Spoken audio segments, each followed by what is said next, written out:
Hi, I'm Elizabeth Hess. I'm here with Julie Pryde. She is the administrator of the Champaign-Urbana Public Health District. Julie, over 21 states have recorded at least a 10% rise in cases. What is going on, and is Illinois on that list? Well, what's going on is the variants are super infectious, and there are a lot of people out there who are unvaccinated, but who are acting like they're vaccinated. So they're gathering, they're going to things, they're getting in crowds, they're not wearing masks, they are having events at their home, and they're participating in sports. So if you're not vaccinated, you still can't do that. So the best thing to do would be to get vaccinated as soon as possible. And that's what's going on, though. It's just, even though we have, what do we have now? Like 30, 35, almost 36% of our county vaccinated, and we have a really high vaccinating county, that still leaves, a ton of people who are not yet vaccinated, and um, they're not protected.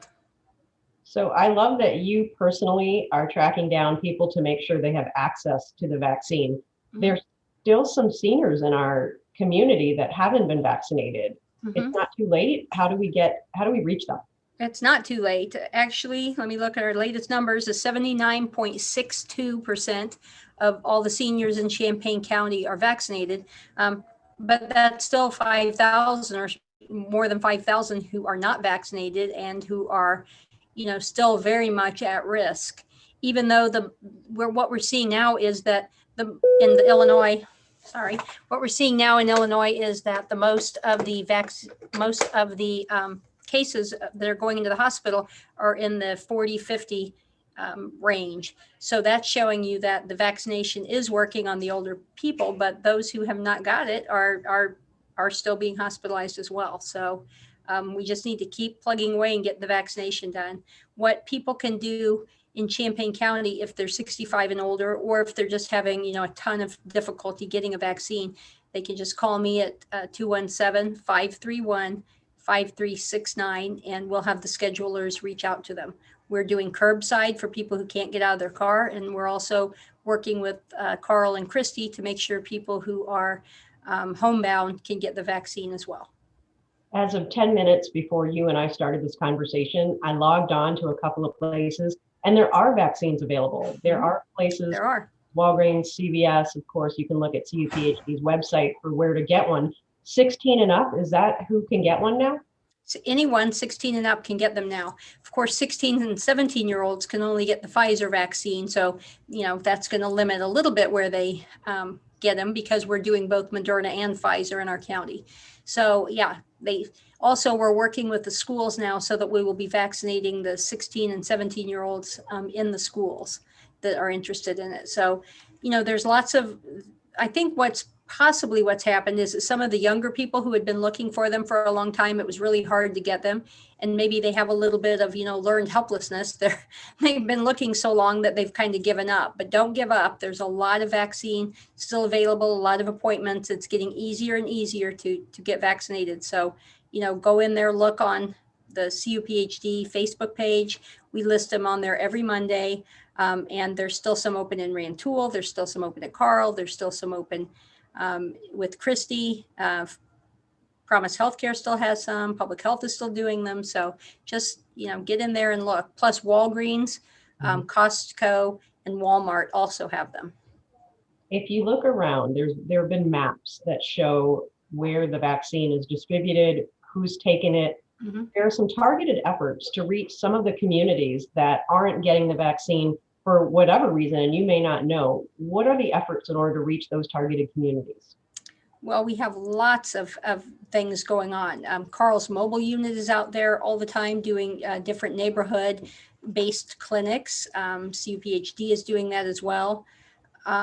Where OSF has been vaccinating up in Rantoul to help people on the northern end of the county to get vaccinated. We're going to keep doing more and more outreach clinics, trying to put them places where it's just easier for people to maybe see the vaccines being given there and then get them, even if they're not someone who's willing to take the time to make an appointment, or they may have difficulty making an appointment.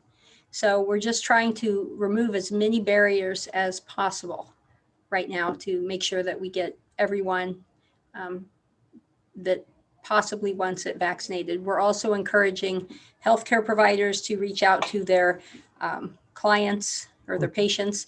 And we're also, if you have questions about it, we urge you to reach out to your healthcare provider and get your questions answered so that you can get vaccinated. We would be remiss if we didn't mention the elephant in the room, which is the Johnson & Johnson vaccine. 6 cases of blood clots out of the 6 million doses served. So they put a pause on Johnson & Johnson. What would you say to people who have received the vaccine who now may be nervous?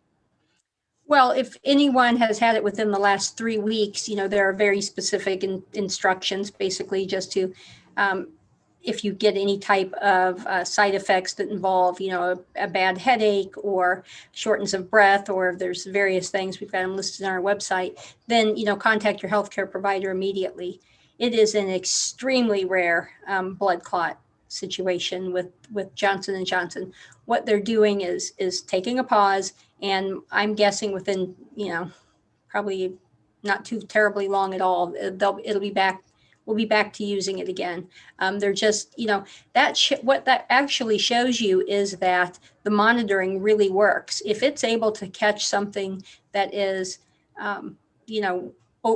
it's less than 1 in a million chance of getting that. So if it's able to catch something like that, that the systems for reporting things are really, really working. They're going through all the data, they're looking at everything. And again, just because you have that doesn't mean that that's what's causing it. So they're going over everything before they release it again, but I do look for them to release it again. Let's talk about the numbers in this community. I know the British variant was here first, and now we have a South African variant. It doesn't matter where it comes from. It does matter that it's here in the community. Where are we with our numbers? Right now, we have 444 active cases. Those are people in isolation. 431 are in quarantine. We have 13 who are hospitalized from Champaign County alone. And if you look around our state, you'll notice that the hospitalizations are going up, and it is younger people a lot of times. We've had 140 deaths now, so that is 2 more than I believe the last time we spoke. And our current positivity rate is at 4.1%. So, students are getting vaccinated. We have different age groups who are doing better. Seniors did really well, but we have to get a lot more, because even though the percentage is high, that's still way too many people who are not protected. Vaccine wise, we've almost vaccinated 36% of our county fully. That's about 61,850 vaccines or people fully vaccinated. 143,326 doses administered. That is a ton of vaccine. And like I said, 79.62% of people 65 and older have been vaccinated. They're still calling me. I still want them to call me. And anybody that's having trouble, let me know. We will help you get over whatever barrier you're having.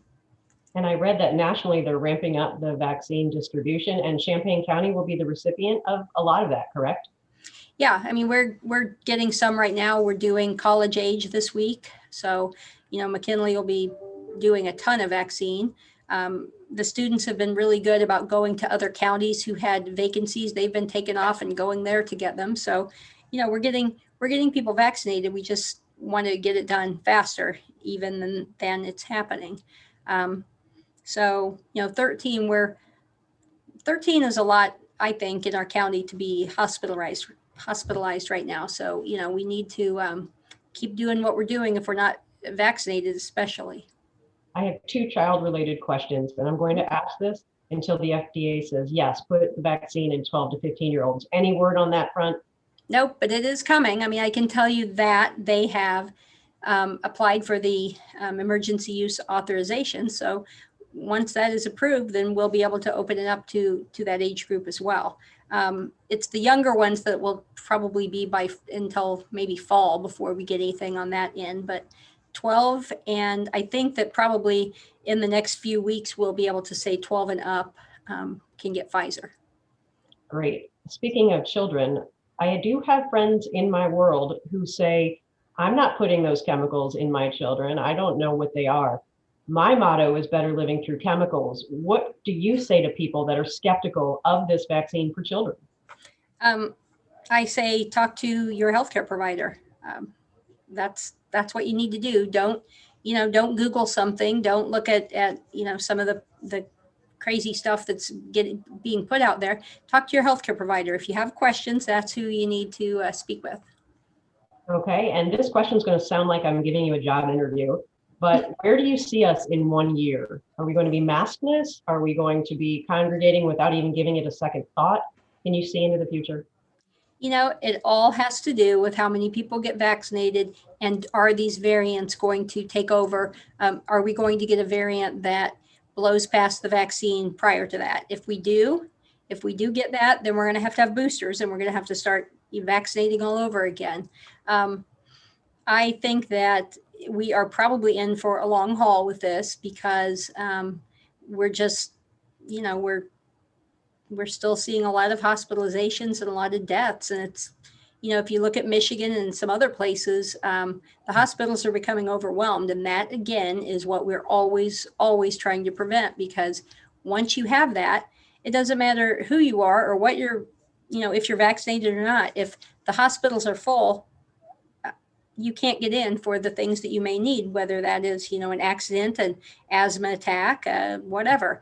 So there's a finite resources out there, and we have to all do our part to keep our healthcare system protected, or it's going to be, very bad for a lot of people. I do think that probably I will wear a mask all the time when I travel, at least. But I think that unless we really see this start to get shut down and we get a lot more people vaccinated, I don't think that we're going to be maskless necessarily in public. It just won't be safe. My list of people to thank gets longer and longer each week, but I do want to thank the members of our community who are taking the leap of faith in science and getting vaccinated and reaching out to public health. As always, we thank Jason Liggett. He's our amazing producer with the City of Urbana and UPTV. Urbana Mayor Diane Marlin, she's our partner in this as well. Thank you. Julie Pryde, Administrator of Champaign-Urbana Public Health District. Your phone hasn't rung in like 2.5 minutes, so I think it's time. We're going to let you go, but thank you for your time today.